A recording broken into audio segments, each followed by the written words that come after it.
Assalamualaikum warahmatullahi wabarakatuh. Perkenalkan,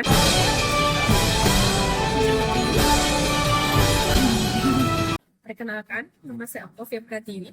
NIM 220305001, Program Studi Manajemen Dakwah.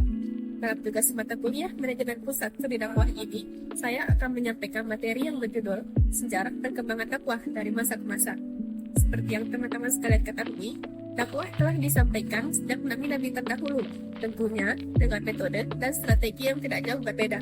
Dalam video kali ini, saya akan menjelaskan perkembangan dakwah sejak zaman Nabi Muhammad SAW, Khulafaur Rasyidin, lalu dilanjutkan dengan dinasti Umayyah, dinasti Abbasiyah, dan terakhir pada masa modern. Yang pertama, perkembangan dakwah pada masa Rasul SAW. Dakwah pada masa Nabi SAW ini dibagi menjadi dua periode, yakni periode Mekah dan periode Madinah. Pada periode Mekah, dakwah berjalan selama 13 tahun, dan periode Madinah selama kurang lebih 10 tahun. Baiklah, langsung saja kita masuk ke pembahasan pertama, yakni periode Mekah. Pada periode ini, 3 tahun pertama, dakwah dilakukan secara sembunyi-sembunyi, sebagaimana ternyata dalam Al-Quran surah Al-Mudaththir ayat 1 sampai dengan ayat 7. Nabi Muhammad SAW tidak langsung menyebarkan pada masyarakat Mekah, melainkan memulainya dengan keluarga terdekat dan sahabat karibnya. Pada periode dakwah sembunyi-sembunyi ini, Nabi Muhammad SAW hanya menyampaikan ajaran dasar dari Islam. Ajaran ini mencakup 3 hal, yakni keesaan Tuhan, penghapusan patung-patung, dan kewajiban untuk beribadah. Pada periode ini, umat Islam melaksanakan sholat dengan cara sembunyi-sembunyi yang tidak ketahuan oleh penduduk Mekah.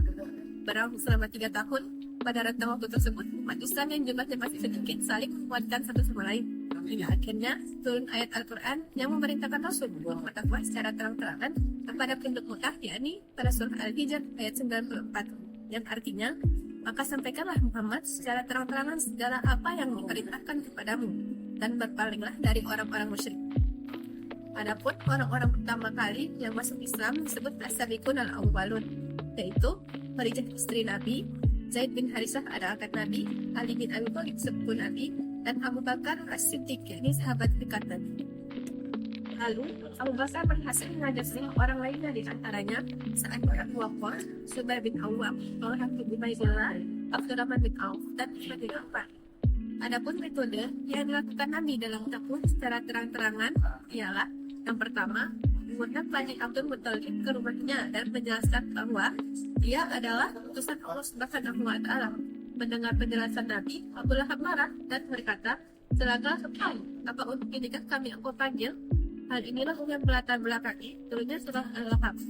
Yang kedua, undangan terbuka kepada seluruh masyarakat Quraisy di Bukit Safa. Nabi ingin melihat bagaimana pandangan masyarakat terhadap kepribadian beliau. Ketiga, Muhammad SAW memproklamirkan keesaan Tuhan dan mengajarkan kesatuan untuk bersamaan antara manusia. 4. Nabi mengadakan pertemuan khusus dengan orang-orang yang percaya kepada beliau untuk aktivitas pembacaan atau tilawah, pengajaran atau taklim, pensucian atau tazkiyah di rumah Arqam bin Abil Arqam yang merupakan sekolah Islam yang pertama. Yang kelima, beberapa pengikut Nabi meninggalkan Mekah dan mencari perlindungan atau mengungsi ke Ethiopia, sebuah negeri di seberang Laut Merah. Setelah membahas nama periode Mekah yang dilakukan dengan sembunyi-sembunyi selama 3 tahun, lalu atas perintah Allah Subhanahu wa Ta'ala dilanjutkan dengan terang-terangan, kita lanjut ke periode berikutnya, yaitu periode Madinah. Rasulullah SAW berdakwah di Madinah kurang lebih selama 10 tahun. Rasul memutuskan hijrah ke Madinah setelah kaum Quraisy semakin mengancam keselamatan kaum muslimin. Pada malam hari Kamis, tanggal 1 Rabiul Awal tahun 1 Hijriah, Rasulullah SAW meninggalkan Mekah. Peristiwa ini dinamakan dengan peristiwa Hijriah. Pada tanggal 12 Rabiul Awal tahun 1 Hijriah, Rasul sampai di Kuba. Di Kuba, Rasul dan kaum muslimin lainnya mendirikan masjid yang kemudian dikenal dengan Masjid Kuba. Setelah menunaikan sholat di Masjid Kuba, Rasulullah SAW dan sahabat lainnya meneruskan perjalanan menuju ke Yathrib. Beliau sampai di Yathrib pada tanggal 16 Rabiul Awal tahun 1 Hijriah. Adapun strategi dakwah pada periode Madinah yaitu yang pertama, hijrah sebagai strategi dakwah. Setelah Nabi berdakwah di Mekah dengan hasil yang tidak begitu mengembirakan, maka Nabi hijrah ke Madinah. Dengan strategi ini, perkembangan dakwah mendapat hasil yang lebih baik. Yang kedua, piagam Madinah. Setelah Rasul SAW menyusun pemerintahan, dikeluarkanlah Piagam Madinah sebagai manifesto politik pertama dalam Islam. Piagam ini mengikat kaum muslimin, kaum Yahudi, dan kaum kafir lainnya. Dengan diproklamasikannya Piagam Madinah, Rasul telah berhasil menyatukan penduduk Madinah. Yang ketiga, persaudaraan Muhajirin dan Ansor. Sebagai langkah pertama dalam persaudaraan umat Islam, Rasul mempersaudarakan kaum Muhajirin dan Ansor yang berbeda suku dan adat istiadat.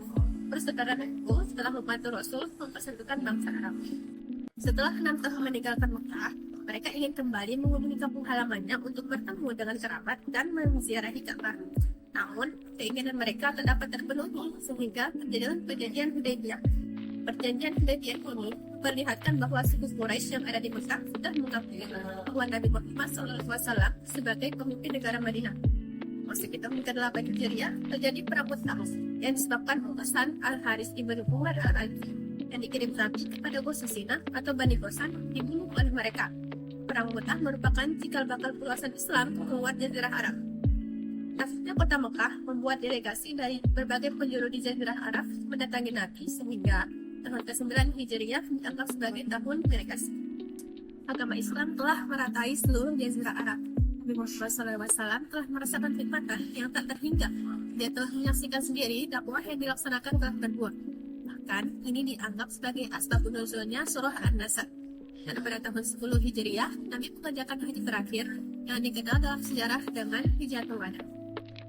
Setelah perkembangan dakwah pada Mekah dan Madinah, selanjutnya yaitu perkembangan dakwah pada masa Khulafaur Rasyidin. Seperti yang teman-teman ketahui, terdapat 4 Khulafaur Rasyidin yaitu Abu Bakar, Umar bin Khattab, Utsman bin Affan, dan yang terakhir Ali bin Abi Thalib. Yang pertama ada Abu Bakar As-Siddiq.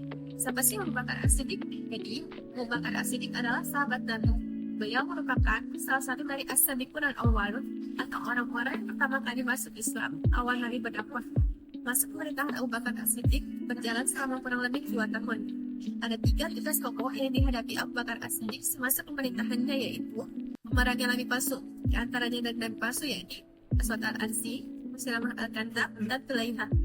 Tugas yang selanjutnya yaitu memerangi orang-orang murtad dan orang-orang yang akan membayar zakat. Yang kedua ada Umar bin Khattab. Setelah Abu Bakar wafat, beliau meminta Umar bin Khattab untuk menggantikan posisi beliau sebagai kepala pemerintahan. Nama asli Umar adalah Umar bin Khattab bin Nufail bin Abdullah bin Rabbah. Jadi, beliau ini diunjukkan oleh Abu Bakar As-Siddiq untuk menggantikan beliau. Pada masa pemerintahannya, keberhasilan Umar antaranya memantapkan kalender Hijriah, bentuk mata uang sendiri, bentuk departemen, memisahkan antara lembaga eksekutif dan yudikatif, serta membagi nilai Islam dalam berbagai fungsi, membuat undang-undang dan hukuman, memandang melanggar agama, dan peraturan. Akhir masa jabatan Khalifah Umar, yakni saat beliau meninggal dunia karena dibunuh oleh seorang budak fanatik bernama Lut. Yang ketiga ada Utsman bin Affan. Utsman lahir pada tahun 574 Masehi di Mekah. Sebelum memeluk Islam, Utsman dikenal sebagai seorang yang sukses dan kaya raya. Utsman memeluk Islam pada tahun 611 Masehi setelah padanya dakwah Nabi Muhammad SAW. Setelah Umar wafat tahun 664 Masehi, Utsman diangkat sebagai pengganti Umar bin Khattab. Sebelumnya, Umar bin Khattab sudah menetapkan 6 orang sahabat untuk bermusyawarah memilih khalifah. Di antara 6 orang tersebut yakni Utsman bin Affan, Ali bin Abi Thalib, Zubair bin Awwam, Talha bin Ubaidillah, Abdurrahman bin Auf, Sa'ad bin Abi Waqqas. Mereka sepakat memilih Utsman bin Affan. Selama kurang lebih 12 tahun masa pemerintahannya, beberapa hal yang menjadi strategi kepemimpinan Utsman bin Affan yaitu perluasan wilayah daerah strategis yang sudah dikuasai Islam terus dikembangkan dengan melakukan serangkaian ekspedisi militer. Kemudian terjadinya pembukuan ini pada zaman Utsman dan penyeragaman tentang cara-cara membaca Al-Quran. Selanjutnya Ali bin Abi Thalib. Ali merupakan sahabat sekaligus menantu Rasulullah Shallallahu Alaihi Wasallam, merupakan suami dari Fatimah Az-Zahra yaitu putri kesayangan Rasul. Pembunuhan Utsman ini mengakibatkan kegentingan di seluruh wilayah kekuasaan Islam. Berontak yang menguasai Madinah tidak memiliki pilihan selain Ali sebagai khalifah. Ali pun menerima baiat mereka. Ali wafat karena diserang saat mengimami salat subuh di masjid. Pada masa pemerintahan Ali, kondisi politik umat Islam dalam keadaan labil, di mana baru pertama kali dakwah Islam dihadapkan dengan peperangan saudara sesama Muslim, yang tentunya peperangan tersebut berbeda dengan peperangan melawan orang-orang kafir, orang-orang murtad, dan orang-orang musyrik sebagaimana terjadi pada masa Rasulullah SAW dan khalifah-khalifah sebelumnya. Adapun metode yang dilakukan adalah dengan metode hikmah atau penjelasan nasihat-nasihat maupun dialog-dialog, baik terhadap para pejabatnya, rakyat sipil maupun keluarga. Selanjutnya, perkembangan dakwah pada Daulah Bani Umayyah. Daulah Bani Umayyah berdiri pada tahun 41 Hijriah atau 661 Masehi. Didirikan oleh Muawiyah bin Abi Sufyan.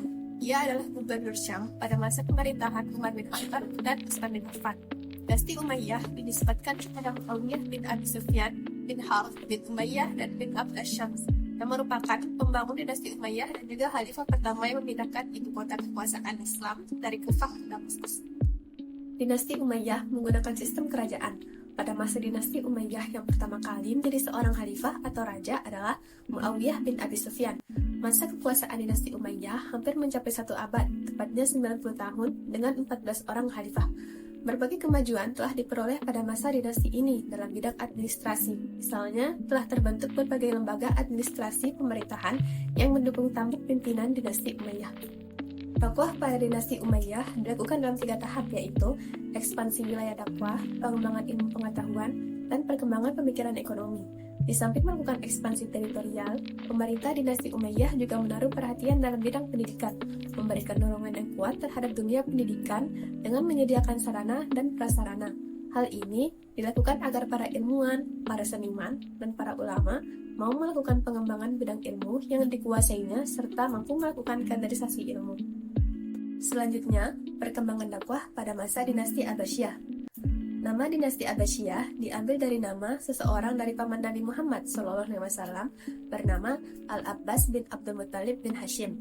Abbasiyah merasa lebih berhak memegang kekhalifahan dibanding Umayyah sebab mereka adalah cabang Bani Hashim yang secara nasab lebih dekat dengan Nabi Muhammad SAW.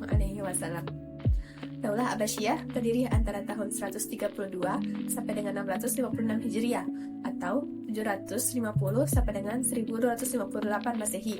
Selama 5 abad lebih, keluarga Abbasiyah memegang kekhalifahan dengan pusat pemerintahan di kota Baghdad. Masa Daulah Abbasiyah disebut juga dengan The Golden Age atau masa keemasan Islam. Pada masa itu, umat Islam telah mencapai puncak kejayaan, baik dalam bidang ekonomi, ilmu pengetahuan, peradaban maupun kekuasaan. Ditambah lagi dengan banyaknya penerjemah buku dari bahasa asing ke bahasa Arab. Strategi dakwah yang dikembangkan oleh dinasti Abbasiyah diantaranya adalah dengan pendekatan secara sosiologis. Sosiologi adalah kajian ilmiah tentang kehidupan sosial manusia. Selain bidang sosiologi, ekonomi memegang peranan penting dalam pengembangan dakwah Islamiyah serta sangat menentukan maju mundurnya suatu negara. Sebab merosotnya perekonomian suatu negara akan berpengaruh terhadap proses pelaksanaan pembangunan yang akan dilakukan. Oleh karena itu, para khalifah pada masa dinasti ini memberikan perhatian khusus pada pengembangan sektor ekonomi sebagai upaya mensejahterakan kehidupan masyarakat. 3 tahun sesudah ia disahkan menjadi khalifah, Al-Mansur memindahkan pusat pemerintah ke Baghdad. Kota Baghdad dijadikan sebagai pusat pemerintahan yang mempunyai makna tersendiri untuk pengembangan ekonomi dan kemajuan. Sedangkan dalam bidang ilmu pengetahuan, didirikan sebuah lembaga khusus untuk kerja-kerja penerjemahan sekaligus perpustakaan terbesar pada saat itu yang diberi nama Bait Al-Hikmah atau Rumah Kebijaksanaan. Bait Al-Hikmah adalah sebuah lembaga ilmu pengetahuan pada masa kekhalifahan Al-Ma'mun yang mempunyai multifungsi yaitu sebagai tempat diskusi, perpustakaan, dan penerjemahan. Lembaga ini juga dijadikan Al-Ma'mun sebagai lembaga formal yang mensponsori kegiatan ilmiah hubungannya dengan Imperium Bizantium, beliau Armenia, untuk mendatangkan teks-teks ilmu pengetahuan dan falsafat Yunani ke Baghdad. Perkembangan dakwah dari masa ke masa tentunya memiliki strategi dan metode yang berbeda, terutama pada era modern, yang dimana teknologi telah mengalami banyak perkembangan. Oleh karenanya, untuk mencapai tujuan dakwah yang efektif di era modern, maka juru dakwah sebaiknya adalah orang yang memiliki pengetahuan dan wawasan yang luas, menyampaikan materi atau isi pesan dakwah yang aktual dengan menggunakan metode yang tepat dan relevan dengan kondisi masyarakat modern, serta menggunakan media komunikasi yang sesuai dengan kondisi dan kemajuan masyarakat modern yang dihadapinya. Perkembangan teknologi komunikasi, transportasi, dan informasi telah membuka kesadaran baru umat manusia terhadap bidang dan dimensi kehidupan. Kemajuan-kemajuan tersebut telah membawa perubahan yang sangat besar dalam berbagai aspek tatanan kehidupan manusia, mulai dari cara berpikir, bersikap, dan berperilaku. salah satu adaptasi teknologi yang sedang berkembang dan dapat dimanfaatkan sebagai media dakwah, yaitu pemanfaatan media digital. Sebagai contoh pemanfaatan media digital sebagai sarana dakwah yaitu platform media sosial seperti Instagram, YouTube, TikTok, dan yang lainnya dapat digunakan untuk menyebarkan pesan-pesan dakwah dengan membuat konten yang singkat dan menarik sesuai dengan tren agar lebih mudah diterima terutama oleh generasi muda. Sekian penyampaian materi tentang sejarah perkembangan dakwah dari masa ke masa. Apabila ada kesalahan penulisan nama, tempat, dan waktu, teman-teman bisa sharing di kolom komentar. Wassalamualaikum warahmatullahi wabarakatuh.